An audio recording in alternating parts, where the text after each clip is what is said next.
Hello, my name is Mandy Shaw and I am the author of this wonderful book called Yourself Gorgeous.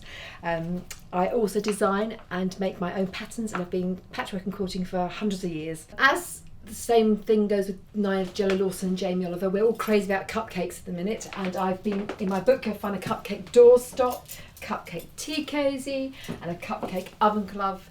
And so I've made specially for you today a cupcake cushion, because we all need one in our kitchens, and I'm going to demonstrate how to make a cupcake pincushion. The last thing to do is make sure that your rickracks do stay upright. Sometimes they flap down and show the lining. So I just sew the tip of each rickrack, a little weeny stitch in each rickrack, just to keep the rickracks down. And there we are, a cupcake, all finished.